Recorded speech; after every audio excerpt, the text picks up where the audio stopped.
E aí, eu sou o Lucas e hoje eu vou fazer uma crítica ao primeiro episódio da terceira temporada de Euforia. Primeiro, pra começar, é bom situar a gente como é que começa essa temporada e como é que termina a segunda temporada. Basicamente, a segunda temporada termina num caos. A vida de todo mundo tá um caos, mas querendo ou não, segue um certo tipo de rumo. E a produção de Euforia tem tudo a ver com isso, né? A gente sabe que a produção foi conturbada, ficou muito tempo parada por causa do Sam Levinson, que abandonou o projeto para fazer The Idol e fez uma série muito ruim. Mas agora a gente tem Euforia voltando aí. E acredito que a gente tem coisas ótimas a pontuar comparando a segunda temporada com essa aqui. Primeiro, a segunda temporada termina de maneira muito boa. Ele traz revelações muito boas, traz um fechamento de arco para todos os personagens. Pelo menos o arco daquela temporada, né? Porque a série parecia que ia ter uma terceira temporada logo em sequência dos atos, né? O que não foi o caso. Agora a gente está numa terceira temporada que 5 anos no futuro. Então teriam que apresentar os personagens de novo, praticamente. E aí vem o primeiro problema desse primeiro episódio da temporada, é que ele é, entre aspas, muito curto para apresentar todos os personagens. E ele foca completamente na Rue, praticamente. Não tem nada dos outros personagens. O máximo que a gente tem é da Cassie, apesar de ser de Sweeney. E a gente tem claros pontos de o que eles querem focar nessa série. Primeiro, a gente tem o grandioso arco de drogas da Rue, que provavelmente vai ser o que vai levar a temporada inteira, é o que os trailers indicam, e que não parece que vai ser nem um pouco normal. O arco da segunda temporada, que já foi uma loucura total, parece que vai piorar e vai ser mais louco ainda agora nessa temporada.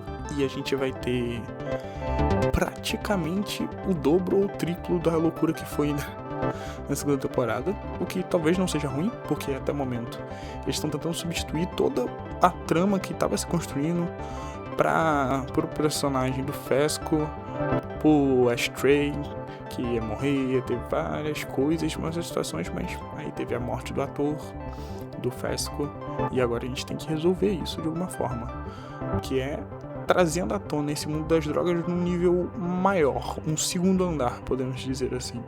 E aí agora a gente vai ter ela virando uma mula de drogas, o que me trouxe uma das piores experiências, né? Que eu tive que assistir isso jantando. Aí falei, não, vou pegar minha janta, o episódio vai ser 10 horas. Muita boa ideia, a gente viu uma pessoa virando uma mula de drogas no meio da minha janta. Foi desgostoso de assistir. Mas pelo menos conseguiu passar a mensagem do quão nojento é esse serviço e quão desumano isso é, né? Basicamente agora a gente tem um plano para a Rue ela se resolver com a traficante dela e tentar achar o rumo dela na religião, que é o outro ponto da Rue que vai ser trabalhado nesse episódio, que é ela me falando de uma forma um pouco mística e, entre aspas, despretensiosa do cristianismo, de uma figura do que é Deus, dela não saber o que é Deus, o que é a religião, e sentir uma falta disso na vida dela mesmo, ela não sabendo o que é. É um arco muito interessante, mas parece que não vai ser muito bem trabalhado, já que os exemplos que eles estão dando agora são, tipo, muito caricatos, né? Vamos dar exemplo, a gente tem a primeira família que aparece, né, quando a Rue tá atravessando o país, no caso a muralha do Trump, ela se depara com uma família conservadora cristã e é claramente o estereótipo de pessoas que a Rue não quer. Você não quer se parecer nem um pouco. Então, ela entra num diálogo até com o conselheiro dela, falando do porquê que ela acha que ela não se encaixa na religião, mesmo assim ela acredita aí que ela não poderia ser dessa religião, porque ela é gay e tal, não faz muito sentido, mas na cabeça dela faz.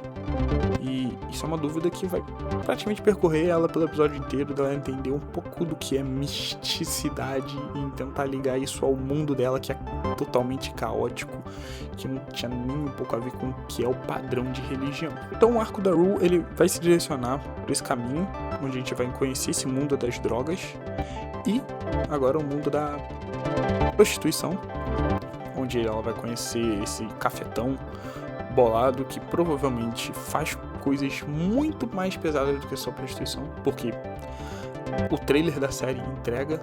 E a gente tem aqui um dos personagens mais intrigantes, que eu acho que vai ser o cara dessa série, que é o Bishop, que ele tem um carisma tremendo. Amei o carisma dele. Pra mim, perfeito. Esse cara tem muito potencial pra entregar nessa série e tomara que entregue, porque as duas cenas do trailer dele são completamente bizarras e completamente incríveis ao mesmo tempo. Então, tomara que ele entregue o que ele tá mostrando. Esses personagens são um ótimo substituto para a cena das drogas que seria construída na possível terceira temporada, se fosse tudo certinho na produção. Então eu acredito que agora o Sam Levinson ele tem uma boa ferramenta para ele trabalhar. Porém, tem outro ponto, que é isso tomou muito tempo do episódio e provavelmente vai tomar muito tempo dos outros episódios também, porque parece algo muito diferente para ser pouco explorado.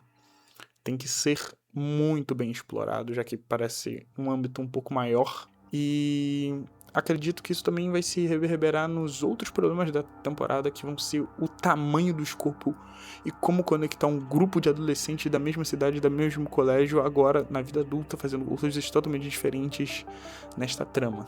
O escopo tá muito grande, eles vão ter muito trabalho para fazer isso funcionar de uma maneira decente e que não fique caricato. Agora, sobre a trama do Nate e da Cassie, a gente tem uma trama bem clara que ela tem uma intenção política ali, e ela tem uma intenção da própria atriz ou dos próprios agentes deles, e é uma intenção que, de certa maneira, é um pouco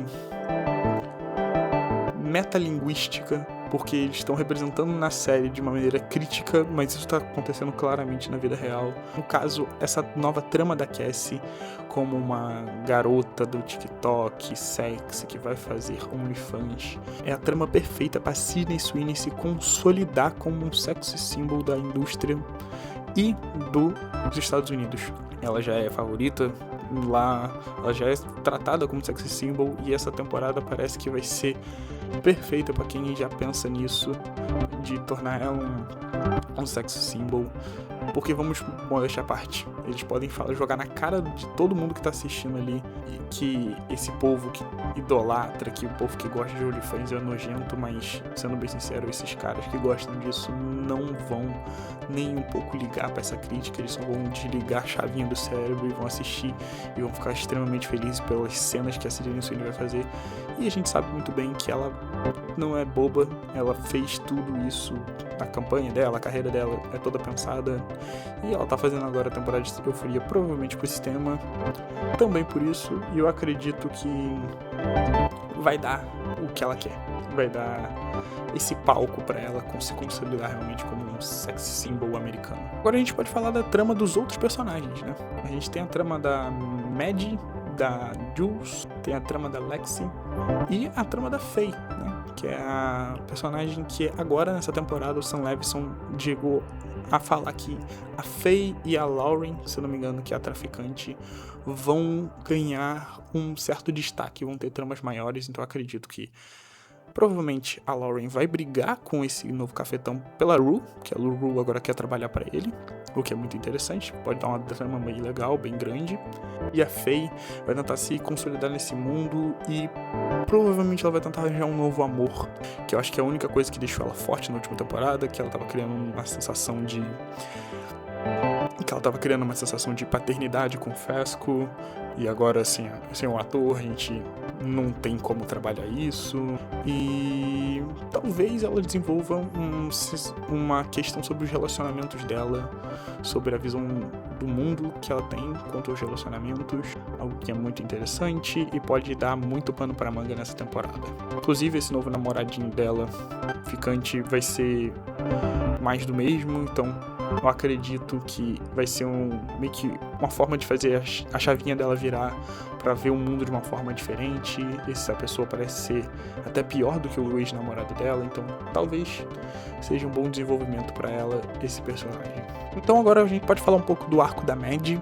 A Maddie, ela foi apresentada nessa temporada agora como uma agente de estrelas, e isso condiz um pouco com o sonho dela, né, que foi apresentado na primeira temporada, dela ter uma vida fácil, e talvez isso nessa temporada seja bem representado por esse desejo dela e por principalmente esse conflito dela tá no emprego que ela quer, mas ela não tá sendo valorizada da forma que ela quer, ela não tá ganhando a vida da forma que ela quer ainda.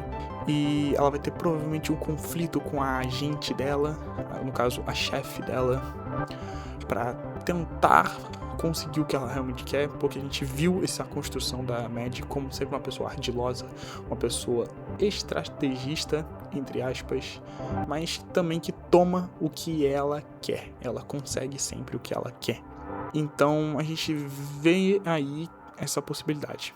O que eu acredito que provavelmente vai acontecer nessa temporada é uma aproximação dela de alguma atriz ou ator ou um talento pequeno e tentar se ganhar como uma agente própria desse talento, sem ter a sua chefe como mediadora e ganhando o dinheiro todo nesses casos. Eu acredito que talvez ela vai se aproximar da própria Cassie nessa carreira dela de atriz/modelo e tentar se reaproximar. Vai ter muito conflito entre elas duas.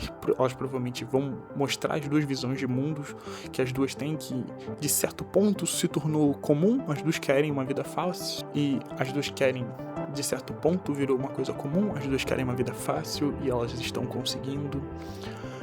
A Cassie de uma forma, manipulando o Nate, e a Maddie de outra. Mas as duas vão ter um próprio objetivo. A gente tem uma cena que indica isso no trailer, essa reaproximação, mas talvez possa ter sido talvez possa ter sido uma montagem meio enganosa para trazer essa situação pra gente no próprio trailer, porque ela não tá muito clara, mas eu acredito que isso realmente vai acontecer, porque traz muita chance pra série desenvolver uma coisa muito boa, e eles vão conseguir entregar o que a gente precisa dessas duas personagens, que realmente vão ficar muito perdidas se for só isso o arco delas, se elas ficarem separadas.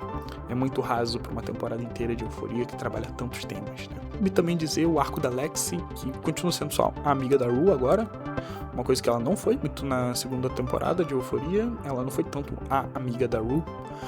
Agora ela voltou a ser a amiga da Rue e ela também tá seguindo o sonho dela, trabalhando com arte, agora como uma assistente, entre aspas, de direção e tal. O que acredito eu que vai trazer muito pano pra manga pra ela tentar desenvolver alguma coisa, tentar desenvolver alguma história. E provavelmente ela vai se conectar também com a própria Maddie e a própria Cassie, se for esse trajeto das três de se reaproximar, porque é um dos problemas dessa série, né? O escopo.